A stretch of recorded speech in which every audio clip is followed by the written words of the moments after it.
It's Wednesday, March 13, 2024. I'm Albert Mohler, and this is The Briefing, a daily analysis of news and events from a Christian worldview. Well, it's happened. This week, a cover story appeared in New York Magazine, and here are the words on the cover. Freedom of sex. Then the smaller words, the moral case for letting trans kids change their bodies. The author of the cover story is a transgender writer named Andrea Long Chu. But this kind of article doesn't come out of a vacuum. We need to understand that. We're going to look at the article. We're going to look at the argument. We're going to look at what this means in terms of our cultural moment and the response from a Christian worldview. But when I say we did see this coming, I mean, frankly, we did see this coming. We've all known that this question is pressing upon us. It's pressing upon the courts. It's pressing upon the schools. It is pressing upon the medical profession. And it's also pressing on American parents and on the church. Well, when we saw it coming, we knew that the background of this is the relentless energy of the sexual and moral revolutionaries who've been bulldozing through the culture. And let's face it, they have broken down one moral barrier after another, and all in the name of moral liberation, sexual liberation. Their entire theme is liberation. Let's remind ourselves how it happened. First of all, you had the normalization of premarital sex, and then after that of extramarital sex. Adultery became just an affair, and an entire system of sexual morality cracked. But after it cracked, it broke. Divorce law was also a part of this in terms of the liberalization of divorce and the weakening of marriage. But within a matter of mere decades, marriage was redefined. Humanity's most basic institution was, well, you know their words, expanded to include same-sex couples. Meanwhile, it's important to remember that simultaneously there were efforts to normalize homosexual behavior. I'm using that word very carefully because that's exactly how it was presented. The presenting issue was not only classified as homosexuality, but it was overwhelmingly identified with male homosexuality. And the calls were for normalizing, first of all, or decriminalizing homosexual behavior among consenting men. Then it led to, of course, what became the LGBTQ movement and a demand not only for decriminalization, but for legal recognition. Eventually, that meant same-sex marriage. You had marriage redefined so that it could include a man or a woman and a woman. So, as I say, the sexual morality didn't just crack, it broke. But the revolutionaries also went for broke. And so even as they gained same-sex marriage, and they were gaining so much ground on virtually all these issues, even as the LGBTQ plus movement advanced and expanded, there was a very clear understanding that the gender binary could simply be undone in society, that the transgender movement would press forward inevitably, and that it would lead to other forms of what were described as liberation, and that would include polyamory. But hold that thought. Let's go back for a moment. Something happened on the way to the transgender victory. Americans began to rethink that question.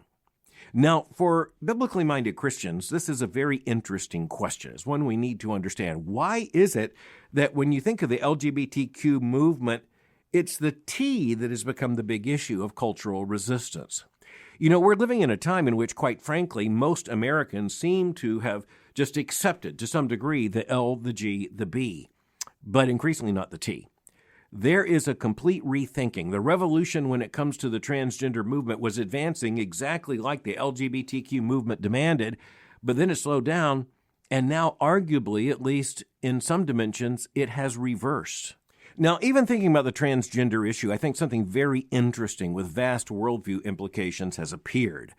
I think Americans are now making a pretty clear distinction between, say, a 35-year-old or a 60-year-old showing up and claiming transgender identity, and a 12-year-old or a 17-year-old. I think most Americans understand those are two radically different situations. You know, on the first, it is simply a matter of observation to note that Americans seem to have adopted something like a libertarian view on the larger transgender movement when it comes to adults. But I want to state even there, I don't believe most Americans, even most secular Americans, have really bought into the transgender ideology, but they bought into the idea that they have to look like they bought into the ideology. And so I would argue that even though they are not proponents of any kind of legal limitation, they still raise their eyebrows and kind of shrug when they are face to face with a very clear, if rather surprising, transgender claim.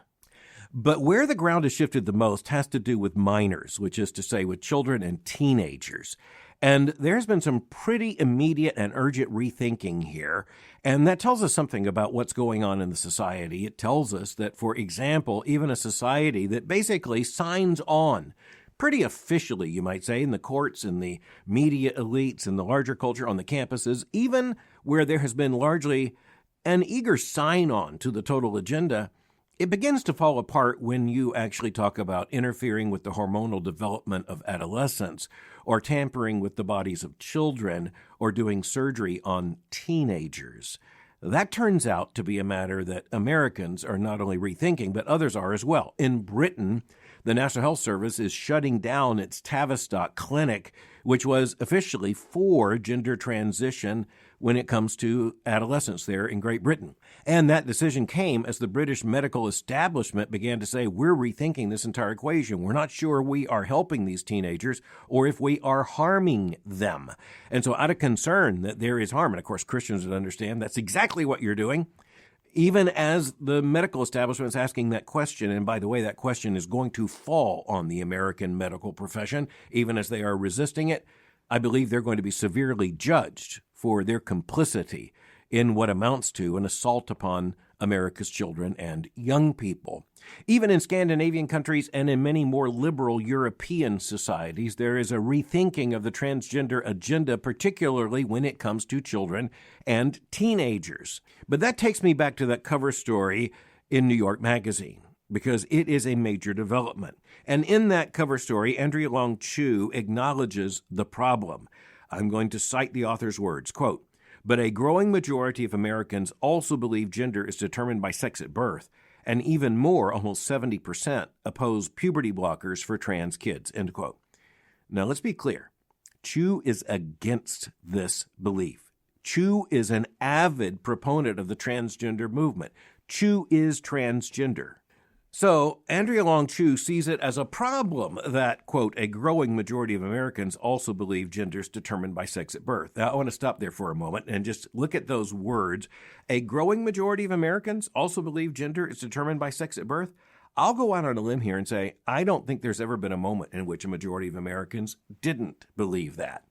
Even as they may have answered differently to polls, it is clear, even to Andrea Long Chu, that a growing majority of Americans believe that gender is determined by sex at birth. By the way, that is not an unusual position. That is the position held by, let's just say, billions upon billions of human beings from the beginning of time, beginning with Adam and Eve, all the way up until very recent times. And even now, as this author says, a growing majority hold to that belief. And almost 70%, Chu says, are also opposed to using puberty blockers for trans kids. And of course, that also includes children. We're looking at a massive issue here, and we're also looking at a very insidious argument.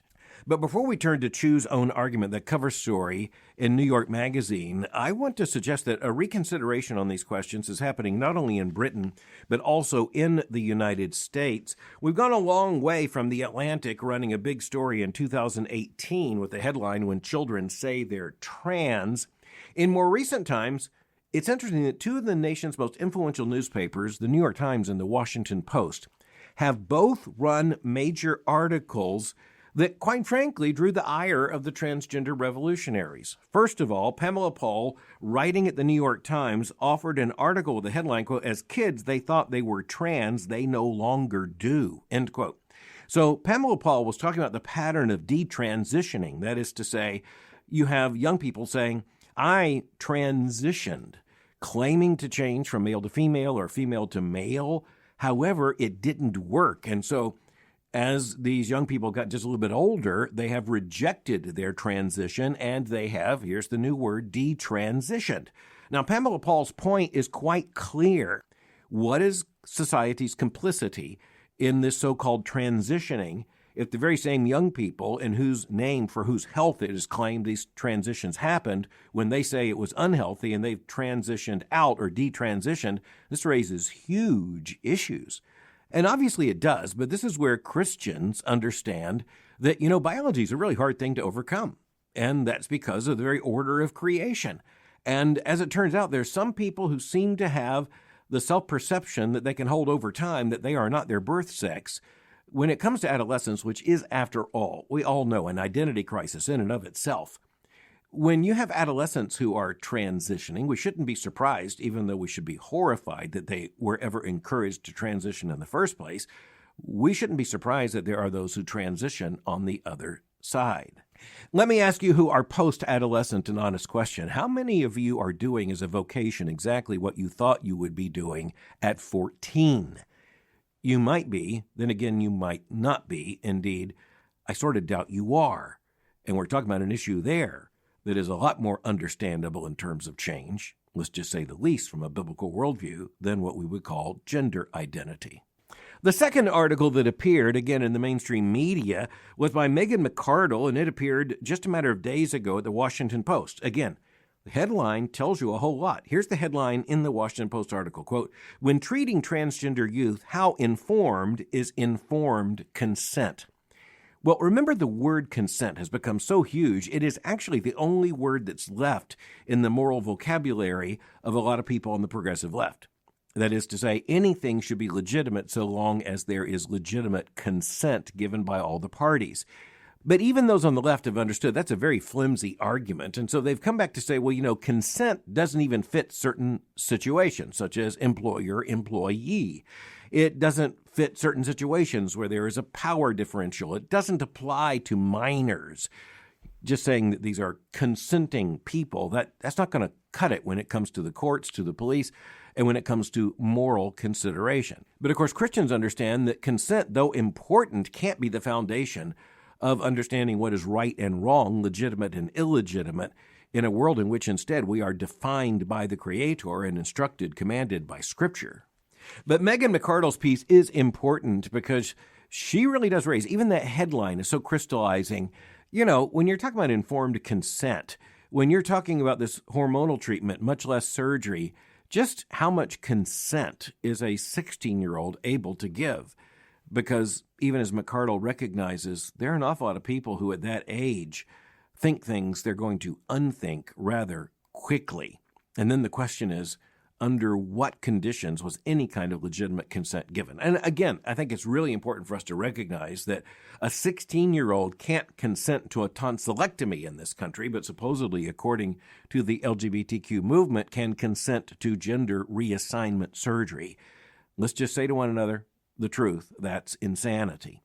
But then that takes us to the cover story at New York Magazine. Very bright orange cover. The glaring words, "Freedom of Sex, the moral case for letting trans kids change their bodies." Andrea Long Chu is arguing that there's basically no good reason for limiting, much less denying, a young person having, the power to, quote, change their bodies. And does that mean hormonal or surgical or both? Well, the moral case would have to extend to both. It is a very radical argument. And as I said, Andrea Long Chu is a transgender writer, also a winner of a Pulitzer Prize, very influential. And let's just say this author has written some very colorful pieces in the past. But we have to deal with this piece, this cover story, New York Magazine, "The moral case for letting trans kids change their bodies." The foundation of the moral argument that Chu is making is that self-perception is reality, and a self-perceived identity is the most important reality of all. And so if you follow that worldview, it would apply to teenagers as much as to, say, 80-year-olds. But we do understand that the arguments are different. Even this author acknowledges that the political situation, even the polling, is different. Americans think of this very differently than this author thinks of it. But Chu is writing this piece to convince. This author is trying to move the moral meter in this country. And that's the point. And this article really isn't directed at, let's just say, a suburban evangelical family in Birmingham, Alabama. It is directed towards the medical establishment, the cultural elites, the kind of people who live in New York City and read New York Magazine. But if you are in suburban Birmingham and you think you're safe from all of this, recognize that it's in places like that that the policies are made that are going to be imposed upon Birmingham, Alabama. Also recognize that those places are the places who are educating the people, who are, say, running the hospitals, the medical center, the folks at UAB there in Birmingham. Their primary point of reference when it comes to academia is not south of the mountain in the suburbs of Birmingham. It is on the most prestigious university campuses in the United States. That's how this worldview gets transferred and transplanted and coerced from one place to another. Now, at one level, I want to say that Chu really doesn't make much of an argument in terms of sophistication. Instead, the author makes the argument that comes down to this, and I quote, "We will never be able to defend the rights of transgender kids until we understand them purely on their own terms as full members of society who would like to change their sex." The author's words in italics. It does not matter where this desire comes from. So that's a radical statement, far more radical than you might have heard, because what the author is saying is it's like a young person has the right to demand a sex change for any reason, no reason, whatever reason. You don't even get to question the reason. So the argument made in this article is indeed as categorical as it sounds. There's no moral reason to deny any kid sex reassignment, put that in quotation marks, or gender-affirming medical treatment, ever, period. But what about parents? Well, it becomes very clear that Andrea Long Chu sees parents as the problem. So let's just say the problem is named. I'm going to quote the author's words, quote, "that trans kids' access to care will in most cases be mediated by parents or legal guardians is an inescapable fact of the way our society regards children, rightly or not," end quote. Well, clearly Chu thinks not. The author continues, quote, "For now, parents must learn to treat their kids as what they are, human beings capable of freedom," end quote. Now, I am fairly certain that this author is not a parent. In fact, I have to say, I hope this person is not a parent. But as you are thinking about children, here we're told that parents must learn to treat their kids as what they are, human beings capable of freedom. And of course, the obvious question is, what kind of freedom? Because I think all of us would say, yes, our children, they are to be respected as having freedom. But what kind of freedom? Well, they don't have the freedom to set their own bedtime. But here I'm not talking about bedtime or playground rules. We're talking about freedom as asserted in this article to change one's sex and to do so for any reason beyond any scrutiny. That's what this author's vision of freedom means. And the author's telling parents, let's be clear, get with the program. Get in line. All right, I've given this attention this much time because I honestly can't think of a more morally explosive occurrence in our society in recent times than what we see in this article. And I just want us all to understand what's going on here. This is not just an article, it's not just an argument that is addressed to people with purple-streaked hair living in a Manhattan artist den. That's not all this is. This is the cover story of a major American magazine, unashamed to put this on the front cover because it's a major salvo in a great struggle over human sexuality, over gender identity, over the future of our society. But here's where we had all better make an immediate moral recognition. At a far more fundamental level, this is a battle about the hearts, minds, and, let's be reminded here, the bodies of our children. So, fellow Christians, we'd better know what we are up against. But next, even as we think about things of ultimate importance dealing with our children, we also recognize that big decisions are being made about the future of our nation, and that includes big political arguments. And one of the arguments comes in the form of a proposed budget. In this case, the budget that is supposedly proposed by the current president of the United States, Joe Biden. The Wall Street Journal, in its front page, says Biden's budget signals campaign priorities. And that's actually kind of a sideways criticism right there in the headline, because the budget's supposed to be a budget. But indeed, this is a campaign operation, just like the President's State of the Union address was a campaign speech rather than a traditional State of the Union exercise of constitutional responsibility. The New York Times front page article, the headline, Biden's budget meant to draw line versus Trump.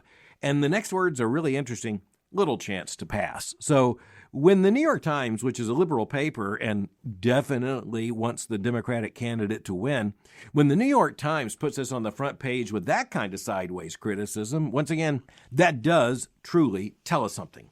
All right, so what about the content? Well, what the president is calling for as the leader of the Democratic Party and as its presumptive 2024 Democratic nominee, what he is calling for is More money for the voters taken away from other people. That's basically it. Let's confiscate money from other people and let's redistribute it to you people, the people who will vote for me. And it's put in the highfalutin language of class warfare. Let's go after the people who have a lot of money. Now, as some economists pointed out, even in the President's State of the Union address, he, for instance, said, it's just awful. Come on, as he likes to say. You have billionaires who don't pay anything in income taxes. Well, is that right or is that wrong? Clearly there are people who say, well, that's absolutely wrong. And yet, I'm going to tell you something that the president didn't acknowledge. The president, during the time that he was vice president, during the time that he was in the United States Senate, he helped to put in place some of the very policies that explain why some billionaires don't pay anything in income tax. Now, wait just a minute. Why would billionaires pay nothing? That is because what we have in the United States is not a tax on wealth, but a tax on income. That's why it's called an income tax. And an income tax is allowable according to the U.S. Constitution as amended. A wealth tax is not. A wealth tax would be absolutely devastating to society. You might look at it and say, well, it would just be right to tax wealth. Well, the reason it's not taxed is because you're not even sure at any given moment what that wealth is. So we call people billionaires because, at least in terms of the current value of the stock market or the current value of petroleum shares or whatever, they may be classified as having equity in a company that might amount to $1 billion, which is, let's face it, an awful lot of money. But in reality, it is not income until it's sold, until there's a distinction, sometimes called capital gains, between the money you've invested in something and the money you get out of it. That is taxable. So, oddly enough, there are billionaires who don't have any qualified taxable income.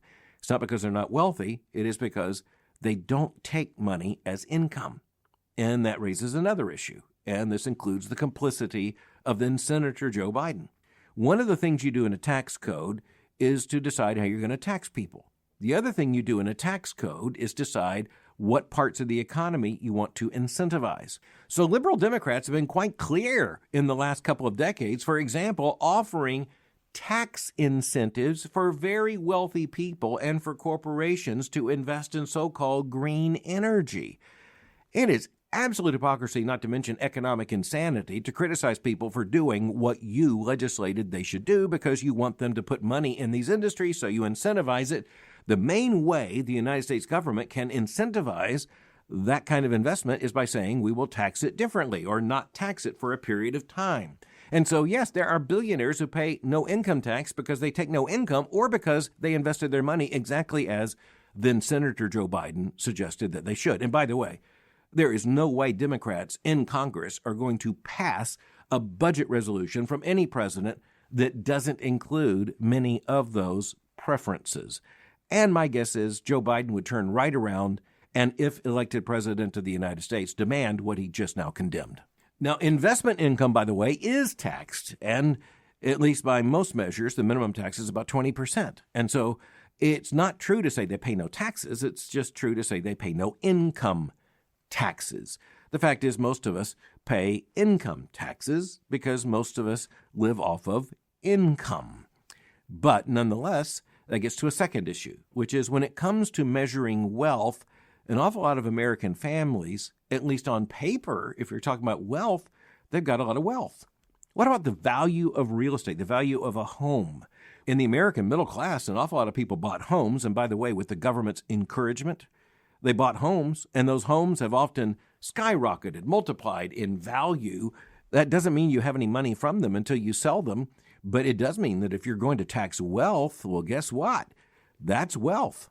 The other thing is, in terms of economics, when you are looking at, say, big bad corporations and claiming that they don't pay enough taxes or whatever, well, that might be true, because I think all of us recognize there's some difficult questions in coming up with what will be the most just taxation system, the most just investment policies and laws, legal context, and all the rest. There's a good debate to be had there. But the point is that does take an honest debate. And in the honesty of that debate, you'd have to admit that when you're talking about, say, big, bad, rich corporations, you're also talking about average Americans who are investors, especially when it comes to mutual funds that have vast holdings in these corporations. Where do you think the corporations get the money? And how do you think Americans are investing? As I often say, look, if you're looking for the big bad investor against the little people in so many of these businesses, it turns out to be organizations like CalPERS, which is, after all, the pension system for many California public employees. It turns out that in the case of many of these pension funds, it's a bus driver in Oakland who's actually the big bad investor. It's absolute hypocrisy to say we want people to be able to retire with money, and that money is going to come from the proceeds from investments, and yet we want to turn around and tax those investments because they're wrong. You can't have it both ways. Well, I think we can count on the fact that we're going to have to look at economic issues quite a bit going forward. But at this point, it's just really important to recognize that in the case of the budget just presented by the President of the United States, even his own party knows this isn't going to pass. So why did he present it? It's because this is right now all about a campaign. And by the way, it is right now pretty much in both parties. A warning to us all. Politics right now is in a vast distortion field where everything is now aimed at that Tuesday in November. So let's acknowledge that fact and keep it honestly in mind. I want to remind you, I'm going to be teaching a class I'm very excited about for both Southern Seminary and Boyce College. It's coming up this next modular term. The class is entitled 10 Battles That Define the Gospel, 20 Centuries of Controversy That Shaped and Reshaped the Christian Church. Through the last 2,000 years of the history of the Christian church, we've had many, indeed, theological battles. 10 of them, I think, are most important. Those are the 10 I'm going to consider. We're going to start out with a battle for the gospel in the New Testament, in the very earliest church. We're going to go through some of the early doctrinal battles in Christianity, such as over the person and work of Christ, over the doctrine of the Trinity. We're going to go right through to the Reformation and the great battles between Protestant and Catholic understandings of Christianity. We're going to go into the challenges of the modern age, including the challenges eventually of theological liberalism. And by the time we get to the end of the 20th and the beginning of the 21st century, we're going to be looking at the big battle over human sexuality and gender within the Christian church. So it's going to be a very, very interesting class. And it's going to be a class that will combine theology and church history, historical theology and apologetics. It really is going to be interesting. Now, the purpose of this class is not just to understand the past, but also to understand our responsibility for defending and teaching and perpetuating the Christian faith. Now, the course is going to start on March the 19th. It's available to students online and on campus. And this is new. It's going to be available to those who want to audit the course. And to learn more, just go to sbts.edu/Mohler course. That's the one word, Mohler course. And it is going to be fun. We're going to learn a lot together. I'll hope to see you there. Thanks for listening to The Briefing. For more information, go to my website at albertmohler.com. You can follow me on Twitter by going to twitter.com/Albert Mohler. For information on the Southern Baptist Theological Seminary, go to sbts.edu. For information on Boyce College, just go to boycecollege.com. I'll meet you again tomorrow for The Briefing.